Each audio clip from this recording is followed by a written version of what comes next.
چلیں اعوذ باللہ من الشیطان الرجیم بسم اللہ الرحمن الرحیم الحمد للہ رب العالمین وصلی اللہ علی محمد وآلہ الطاہرین اللہم صلی علی محمد وآل محمد۔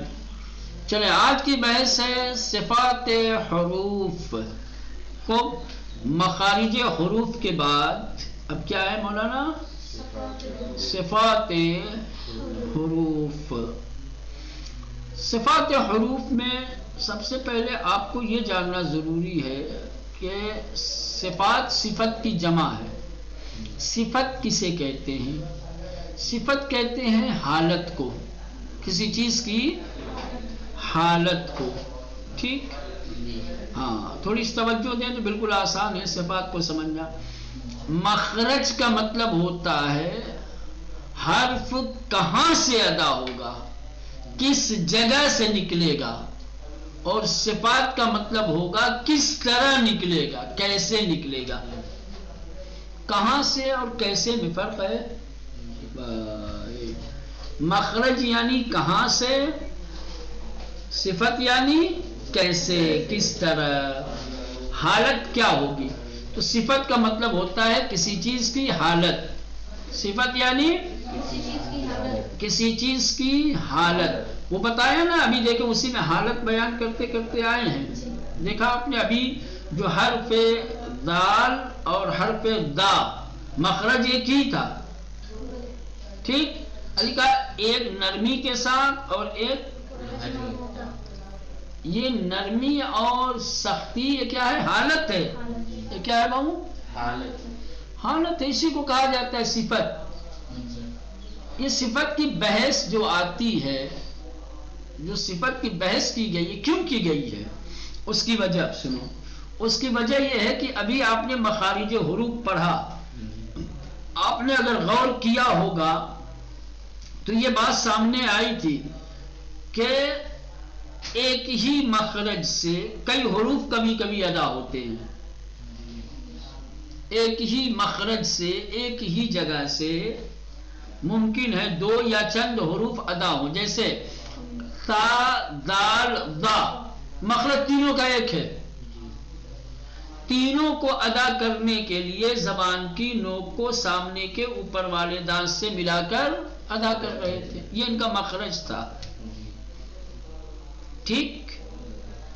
تو ہو سکتا ہے کہ ایک ہی مخرج سے چند حروف ادا ہوں، تو جب ایک ہی مخرج سے چند حروف ادا ہوں گے تو فرق کیا رہے گا ان میں؟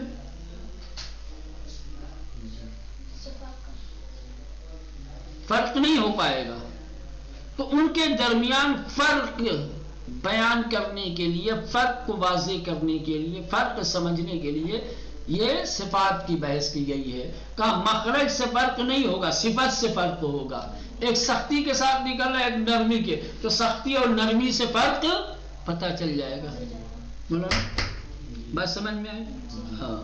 صفات حروف کی بحث علم تجوید میں کیوں کی گئی ہے؟ سوال ایک بار پھر دہراتا ہوں، علم تجوید میں صفات حروف سے بحث کیوں کی گئی ہے؟ جواب، کیونکہ ایک ہی مخرج سے ممکن ہے چند حروف ادا ہوں، تو جب ایک ہی مخرج سے چند حروف ادا ہوں گے تو ان حروف کے درمیان کوئی فرق نہیں ہوگا۔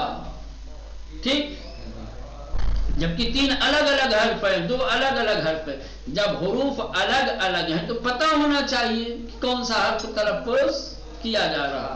تو مخرج سے حرف کے درمیان فرق واضح نہیں ہوگا، اس لیے صفات کی بحث کی گئی ہے، تاکہ وہ حروف جو ہم مخرج ہیں، جو ایک ہی مخرج سے ادا ہوتے ہیں، وہ صفات کی وجہ سے الگ ہو سکیں، پتہ چل سکے کہ کون سا حرف ادا کر رہے ہیں، صفات سے معلوم ہو جائے گا۔ فرض کر لیں جیسے حرف دال، ٹھیک؟ مخرج کیا ہے اس کا؟ زبان کی نوک اوپر کے سامنے والے دانت سے ٹچ کر کے آواز نکالنی ہے، ٹھیک؟ دا یہ بھی ایسے نکلتا ہے۔ فرق کیا ہے پھر دونوں میں؟ فرق یہ ہے کہ کہ دال کو جب ادا کیا جاتا ہے تو نرمی کے ساتھ، دال کو جب ادا کیا جاتا ہے تو پرحجم بنا کے سختی کے ساتھ. تو اب ایک میں نرمی آ گئی، ایک میں سختی، ایک کم حجم ہے ایک پرحجم ہے، تو اس سے کیا ہے فرق پیدا ہو جائے گا دونوں میں. اگر یہ سختی، نرمی، کم حجم، پرحجم نہیں ہوتا تو مولانا کیا ہوتا؟ کوئی فرق نہیں رہ جاتا. پھر دال اور دا کوئی فرق ہی نہیں رہتا. ٹھیک. تو صفات کی بھی بحث مخارج کی بحث سے اہمیت میں کم نہیں ہے. جتنی اہمیت مخارج حروف کی ہے اتنی ہی اہمیت صفات حروف کی ہے. مخارج حروف میں یہ جانا جاتا ہے کہ کون سا حرف کہاں سے ادا ہوگا، اور صفات حروف میں یہ جانا جاتا ہے کہ کون سا حرف کس طرح ادا ہوگا. مولانا فرق سمجھ میں آیا؟ جی آگا. ہاں. تو یہ اب صفات حروف ہے. حرف کو ادا کرتے وقت جو کیفیت اور جو حالت پیدا ہوتی ہے اس کو کہتے ہیں صفات. کون سا حرف نرمی کے ساتھ، کون سختی کے ساتھ، کون کم حجم، کون پرحجم. سمجھ رہے ہیں؟ تو یہ جو سختی ہے، نرمی ہے، کم حجم ہے، پرحجم ہے، ان کو کیا کہا جاتا ہے؟ صفات حروف. ٹھیک. ایک بار پھر دہراتا ہوں. صفات صفت کی جمع ہے. صفت کا کیا مطلب ہوتا ہے؟ کسی شے کی حالت. صفت یعنی کسی شے کی حالت. اب ہم جو صفات حروف پڑھنے جا رہے ہیں تو یہاں صفات حروف سے مطلب یہ ہے کہ ایک حرف کو جب ہم ادا کرتے ہیں، تلفظ کرتے ہیں، تو تلفظ کرتے وقت اس حرف کی حالت کیا ہوتی ہے، کس کیفیت اور کس حالت کے ساتھ ادا ہوتا ہے. مثلا نرمی کے ساتھ ادا ہوتا ہے یا سختی کے ساتھ ادا ہوتا ہے، نرم و نازک کم حجم ادا ہوتا ہے یا پرحجم ادا ہوتا ہے. اس کو کہا جاتا ہے صفات حروف. سمجھ رہے ہیں؟ اب کہہ رہے ہیں کہ قرآن مجید کے قاری کو، یعنی جو قرآن مجید کی تلاوت کرتے ہیں ان کے لیے صفات حروف کا جاننا ضروری ہے. جس طریقے سے مخارج حروف کا جاننا ضروری ہے ویسے ہی صفات حروف کا ادا کرنا ضروری ہے. کیوں؟ تاکہ ہر حرف کا حق ادا کر سکے. کسی بھی حرف کا حق خالی مخرج سے ادا نہیں ہوتا، مخرج کے ساتھ ساتھ اس کے صفات کی رعایت اور پابندی بھی ضروری ہے. فرض کر لیں ایک حرف کو آپ نے اس کے مخرج سے تو ادا کیا، لیکن جو اس کی صفت تھی اس کی آپ نے رعایت نہیں کی. اس کا مطلب آپ نے حرف کا حق ادا نہیں کیا. سمجھ رہے ہیں؟ حرف کو حق دیے گئے ہیں. حرف کا حق کیا ہے؟ حرف کا حق یہ ہے کہ اسے اس کے مخرج سے پڑھا جائے، ایک.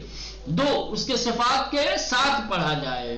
تو اگر آپ کسی حرف کو اس کے مخرج سے اور اس کے صفات کے ساتھ پڑھتے ہیں تو گویا آپ نے حرف کا حق ادا کر دیا، اور اسی صفات کے ذریعے سے وہ حرف دوسرے حرف سے الگ ہو جائے گا، متمائز ہو جائے گا. اگر آپ نے مخرج سے ادا کیا لیکن صفات کی رعایت نہیں کی تو ایک تو یہ ہوگا کہ آپ نے اس حرف کا حق ادا نہیں کیا. دوسرے ہو سکتا ہے کہ وہ حرف دوسرے اسی حرف سے کہ جو اسی مخرج سے ادا ہوتا ہے اس سے الگ نہ ہونے پائے. پتہ ہی نہیں چلے کہ بھائی یہ کیا دال کہہ رہا ہے، سا کہہ رہا ہے یا دا کہہ رہا ہے، کیونکہ ان تینوں میں مخرج کا فرق نہیں ہے. مخرج تو تینوں کا ایک ہے. فرق کس کا ہے مولانا؟ صفات کا. تو جب صفات کی رعایت کریں گے تبھی تو فرق ہوں گے سارے. صفات کی رعایت نہیں کریں گے تو فرق ہی نہیں ہو پائے گا. جب فرق نہیں ہوگا تو حرف کا حق ادا نہیں ہوگا. حروف اسی لیے تو بنائے گئے ہیں تاکہ ہر حرف ایک دوسرے سے الگ ہو. بھائی اتنے سارے بنانے کی کیا ضرورت ہے؟ سین اور ساد بنانے کی کیا ضرورت ہے؟ سین ہی سے کام لے لیتے ہے مولانا. لیکن فرق ہے دونوں میں. اسی لیے دو بنائیں گے. فرق نہیں ہوتا تو دو. تو فرق کیسے سمجھ میں آئے گا؟ کہ خالی مخرج سے فرق نہیں سمجھ میں آئے گا. مخرج کے ساتھ ساتھ صفات. ساتھ کیسے ادا ہوتا ہے؟ جیسے سین ادا ہوتا ہے. تو اب ساتھ کو بھی اگر سین ہی کی طرح سے ادا کر دیں گے تو فرق کیا رہ جائے گا دونوں میں؟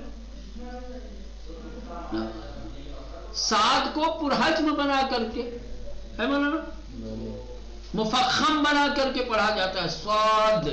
تب یہ فرق ہوتا ہے سین کے ساتھ، تب یہ الگ ہوتا ہے سین سے. بھلا اگر صفات کی رعایت نہ کی جائے تو ساتھ سین ہو جائے گا. ٹھیک ہے نا؟ زال زا ہو جائے گا. فرق کر لو، ہے نا؟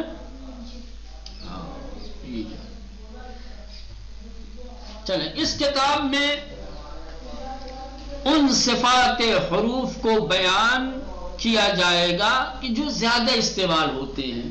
سمجھ رہے ہیں؟ یوں تو حروف کے صفات بہت سارے ہیں، لیکن صفات حروف میں سے کچھ صفات ایسے ہیں جو کثرت سے استعمال ہوتے ہیں، جن سے بہت زیادہ ہمارا سروکار پڑتا ہے، جس کو اکثر استعمال کیا جاتا ہے. سمجھ رہے ہیں؟ تو یہاں پر اس کتاب میں حروف کے سارے صفات بیان نہیں کریں گے. سمجھ رہے ہیں؟ صفات حروف میں سے ان صفات کو بیان کریں گے کہ جو زیادہ استعمال ہوتے ہیں، تاکہ آپ کی قراءت صحیح ہو سکے. آپ نے مخارج حروف پڑھ لیا، اب صفات حروف آپ کو پڑھایا جائے گا. ایک بار پھر دہراتا ہوں، ابھی صفات بعد میں پڑھاؤں گا، ابھی بار بار دہرا رہا تاکہ آپ مخارج حروف اور صفات حروف کے فرق کو اور ضرورت کو سمجھ سکیں. سمجھ رہے ہیں؟ ہاں. مخارج حروف اور صفات حروف میں کیا فرق ہے؟ یا مخارج حروف اور صفات حروف کسے کہتے ہیں؟ جواب: مخارج حروف کا مطلب ہوتا ہے حرف کو اس کے مخرج سے، اس کی جگہ سے ادا کرنا، تلفظ کرنا. کون سا حرف کہاں سے ادا ہوگا، یہ مخرج حروف ہے. ٹھیک. صفات حروف کا مطلب یہ ہوتا ہے کہ کون سا حرف کس طرح سے، کس حالت میں ادا ہوگا. حرف جب ہم ادا کریں گے تو کس طریقے سے ادا کریں، کہاں سے نہیں، کس طریقے سے، کس کیفیت کے ساتھ، کس حالت کے ساتھ. ٹھیک. آسان لفظوں میں جو میں ایک لفظ کہہ رہا ہوں، اس کو اگر آپ نے پکڑ لیا، لے لیا، تو سمجھ میں آ جائے گی مخارج اور صفات میں فرق کیا ہے. مخارج حروف یعنی حرف کہاں سے ادا ہوتا ہے، صفات حروف کیسے ادا ہوتا ہے. ایک کہاں سے ہے اور ایک کیسے ہے. اب دوسرا سوال، مخارج حروف کے بعد صفات حروف کی بحث کیوں کی گئی ہے؟ جواب: کچھ حروف ایسے ہیں جو ایک ہی مخرج سے ادا ہوتے ہیں، ایک ہی جگہ سے. اگر صفات حروف سے بحث نہ کی جائے اور حروف کے صفات کو نہ بیان کیا جائے اور آپ قراءت قرآن میں مخرج کے ساتھ ساتھ صفات حروف کی طرف توجہ نہ دیں تو حرف کا حق ادا نہیں ہوگا. ہم مخرج حروف ایک دوسرے سے الگ نہیں ہو پائیں گے. جو حروف ہم مخرج ہیں ان کو ایک دوسرے سے الگ کرنے کے لیے صفات حروف کی پابندی اور رعایت ضروری ہے. ٹھیک ہے. جیسے میں بار بار مثال دے رہا ہوں، ابتدا والی مثال ہے حرف تا، دال اور دا. یہ تین حروف ایسے ہیں کہ ان کا مخرج مولانا ایک ہی ہے. یا دوسری مثال، صاد اور سین مخرج ایک ہی ہے، تا اور تا مخرج ایک ہی ہے. جب ان حروف کے مخارج ایک ہی ہیں تو خالی اگر مخرج پہ اتفاق کر لیا جائے تو یہ دونوں تو ایک ہی ہو جائیں گے، ہے نا مولانا؟ تا اور تا ایک ہی ہو جائیں گے، سین اور صاد ایک ہو جائیں گے. ہم مخرج حروف کو ایک دوسرے سے الگ کرنے کے لیے، پہچاننے کے لیے صفات حروف کی بحث کی گئی ہے. ہم مخرج حروف صفات کے ذریعے الگ ہوتے ہیں، صفات ان کو ایک دوسرے سے الگ کرتا ہے اور پہچانواتا ہے کہ کون سا حرف ہے، تا ہے یا تا ہے، سین ہے یا صاد ہے نا. خوب، صفات حروف دو طریقے کے ہیں. کچھ صفات حروف ایسے ہیں جو کم استعمال ہوتے ہیں، کچھ صفات حروف ایسے ہیں جو کثرت کے ساتھ استعمال ہوتے ہیں. اس کتاب میں کیا ہے، تمام صفات حروف کا بیان نہیں کریں گے، ہر ایک صفات حروف کا ذکر نہیں کریں گے، بلکہ وہ صفات حروف جو زیادہ استعمال ہوتے ہیں ان کو بیان کریں گے، تاکہ آپ کی قرآن کی قراءت صحیح ہو سکے. آپ جب قرآن کی تلاوت کریں تو ہر حرف کا حق ادا کریں، ہر حرف کو اس کے مخرج سے اور اس کی صفات کے ساتھ پڑھیں، تو پھر آپ کی قراءت خوبصورت اور بہترین ہو جائے گی. ٹھیک.